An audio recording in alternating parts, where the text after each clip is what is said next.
देखो, एक बुक में ये क्या मिला। ये तो एक लेटर है। चलो इसे पढ़ के देखते हैं।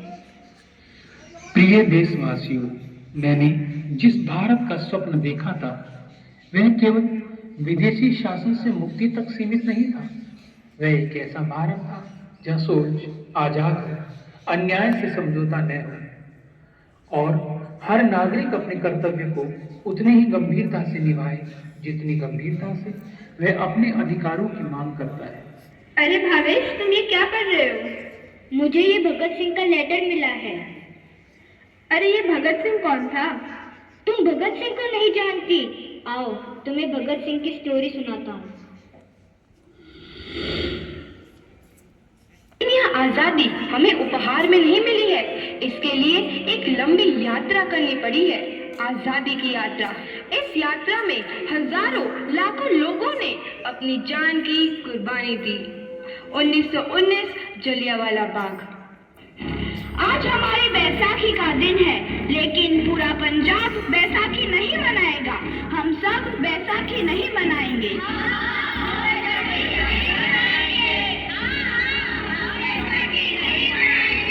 जब तक हम अंग्रेजों को भारत से बाहर नहीं निकाल देते, पूरा पंजाब बैसाखी नहीं मनाएगा।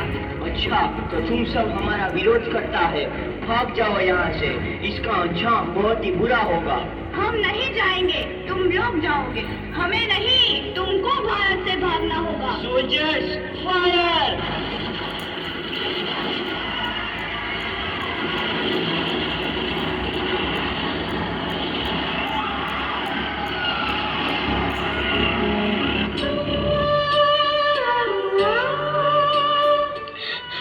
ये जमीन हमारी, ये धरती हमारी, ये खेत हमारे। अभी थोड़ी देर पहले हमारी ये फसलें लहरा रही थी, पर इन अंग्रेजों ने हमारी फसलें बर्बाद कर दी। इन अंग्रेजों ने एक ही झटके में इन सब फसलों को काट दिया।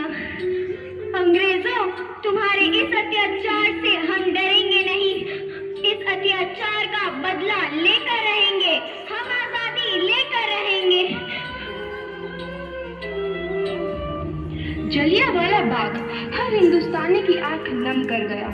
इस कांड में कितने मासूमों की आहुति चढ़ गई। इतनी हैवानियत से इंसानियत कत्ल कर दी गई। जलियांवाला बाग के हत्याकांड ने आजादी की आग में घी देने का काम किया। मासूम औरतों, बच्चों की दर्द भरी चीखें और सिसकियां इनकलाब का गूंज बनकर उभरी। लाला लाजपत राय, भगत सिंह, राजगुरु, सुखदेव सरीखे क्रांतिकारियों ने भारत की इस जमीन से विदेशी दरिंदों को निकाल फेंकने के मंसूबे मजबूत कर लिए।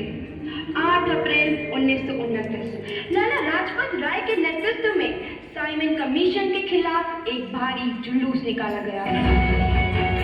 Simon commission, Simon commission, Simon commission, Simon commission, Simon commission, Simon commission, Simon commission, Simon commission, Simon commission. बेवकूफ इंडियंस, तुमको हमारी बात समझ में नहीं आती। Stop this. Simon commission. नहीं मानता। अच्छा, स्टॉप दिस। लाला जी, आप आगे बढ़ो, हम आपके साथ हैं।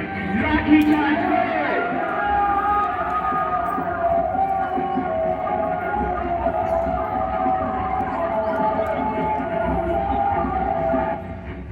लाला जी को तो बहुत गहरी चोट लगी है। उनका सर फट गया है।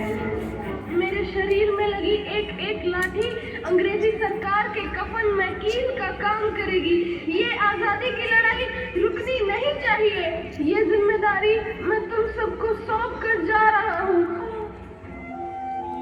लाला लाजपत राय की दर्दनाक मौत के बाद भगत सिंह, सुखदेव, राजगुरु वतन के इन मतवालों के खून में ऐसा उबाल आया जिसका सामना करना अंग्रेजी सरकार के लिए मुश्किल हो गया।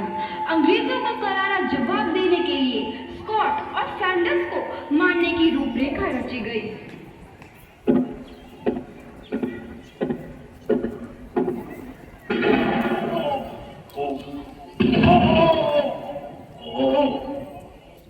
सैंडर्स मारा मारा गया। चारों तरफ तहलका मचा था। दीवारों पर लिखा था, लाला जी की मौत का बदला ले लिया गया है।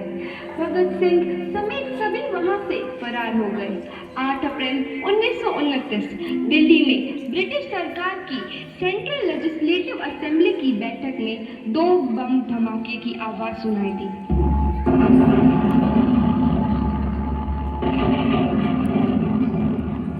इन धमाकों ने अंग्रेजी हुकूमत को हिलाकर रख दिया।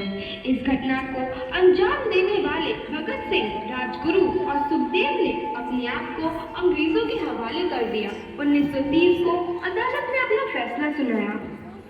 मुलजिम भगत सिंह, मुलजिम राजगुरु, मुलजिम सुखदेव को दफा 121 और दफा 302 के तहत ये अदालत तीनों को मुजरिम करार देती है और इस गुस्ताखी के लिए ये अदालत इन तीनों को सजाए मौत की सजा सुनाती है।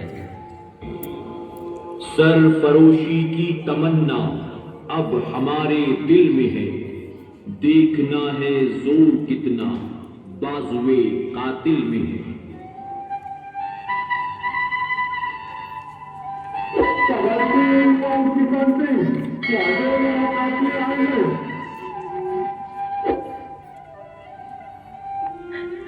पुत्र की हाय है तेरा।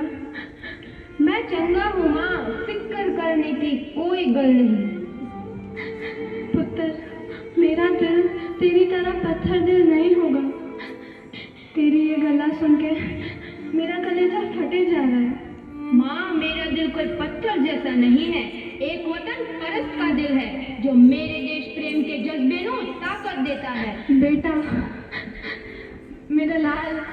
माँ, आज मेरी तपस्या पूरी होने जा रही है। जे तू रोई तो मैंने तकलीफ हुई। सोच, तेरा पुत्र आज शादी करने वास्ते जा रहा है, पर केवल इतना है, वो घोड़ी पर नहीं फांसी पर चढ़ने वास्ते जा रहा है। आज तू क्रांतिकारी की माँ है, कल तू एक शहीद की माँ होगी। माँ। पुत्र, भगत, तू इतनी छोटी उम्र में हम सबको छोड़ के चला जाएगा। तूने जिंदगी में देखा ही क्या है पुत्र?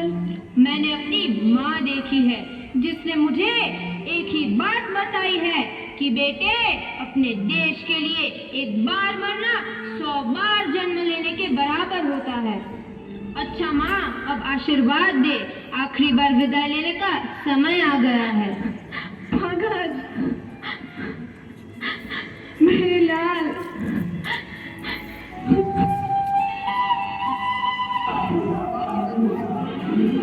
भगत सिंह, तुम्हारी कोई आखिरी ख्वाहिश? हमारे हाथ खोल दिए जाए। हम तीनों दोस्त एक दूसरे से गले मिलना चाहते हैं। उनके हाथ खोल दिए जाए।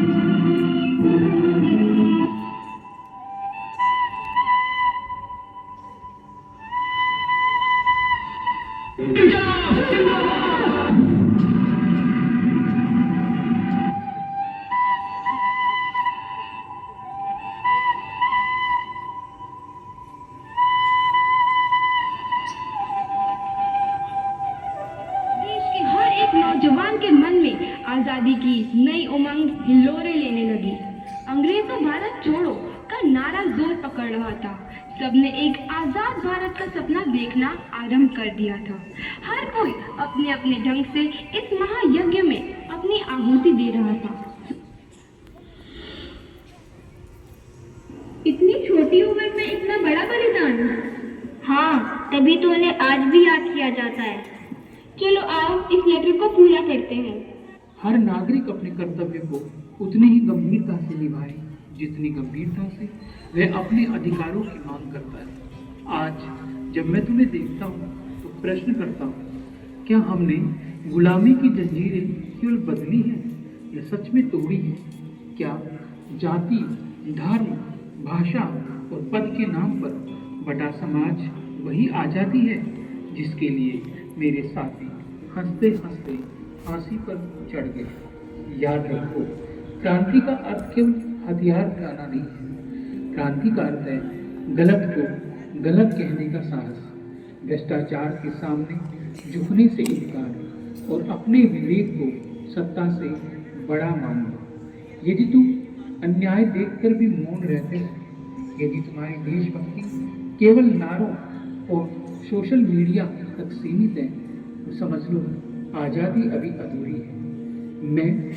मैं तुमसे बलिदान नहीं, जागरूकता मांगता हूँ। मैं तुमसे खून नहीं, ईमानदारी चाहता हूँ। मैं तुमसे नारे नहीं, कर्तव्य चाहता हूँ। जिस दिन भारत का नागरिक डर के बिना प्रश्न करेगा, जिस दिन सत्ता जनता से डरेगी, उसी दिन मेरी शहादत पूर्ण होगी। इंकलाब जिंदाबाद। तुम्हारा भगत सिंह। हम सब प्रण